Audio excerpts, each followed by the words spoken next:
All right, guys. So I finally tried Apple's Vision Pro. And, I have to say that before this, I expected that Quest would be the better value for most people since it's really good and it's like 7 times less expensive. But after using it, I don't just think that Quest is the better value. I think that Quest is the better product, period. And, the different companies made different design decisions for the headsets. They have different strengths. But overall, Quest is better for the vast majority of things that people use mixed reality for.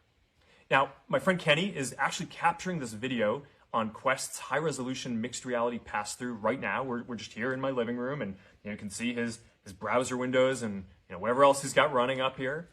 So yeah, Quest 3 does high-quality pass-through with big screens, just like Vision Pro.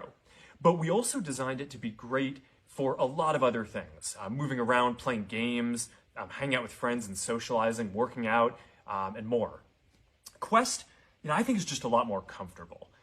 We designed it to weigh 120 grams less, which makes a really big difference on your face. There's no wires that get in the way when you move around. It's a big deal. Our field of view is wider, and I found our screen to be brighter also. I also noticed that Apple's headset has this motion blur as you move around, which Quest is just a lot crisper. Now, Apple's screen does have a higher resolution, and that's really nice. But I was surprised by how many trade-offs they had to make to the quality of the device and the comfort and ergonomics and other aspects of the display and artifacts in order to get to that. Now, for input, Quest supports precision controllers that are great for games. Both headsets support hand tracking, but I found ours to be a little more accurate. Apple's eye tracking is really nice. We actually had those sensors back in Quest Pro. We took them out for Quest 3, and we're going to bring them back in the future. It's a nice interface. It's not perfect for everything, though. For typing or complex tasks, you're going to want things like hands or a keyboard or controllers or eventually a neural interface for those kind of inputs. Quest's immersive content library is a lot deeper. We've been working with studios building virtual and mixed reality games and other content for a long time now. And if you want to watch YouTube or play Xbox on a big screen anywhere you go, that's only available on Quest for now.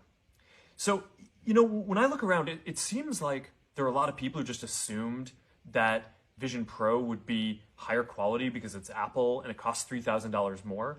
But, honestly, I'm pretty surprised that Quest is so much better for the vast majority of things that people use these headsets for with that price differential.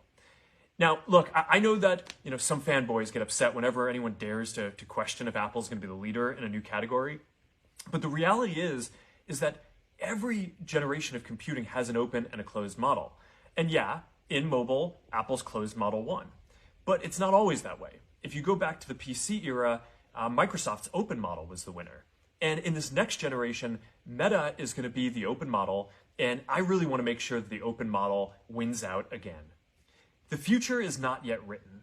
So, I want to take a moment to just thank everyone who's been building with us for more than a decade. That goes for both Quest and the Ray-Ban Meta glasses, which are doing way better than I even hoped that they would. As the old saying goes, the best way to predict the future is to invent it. So I'll see you all out there.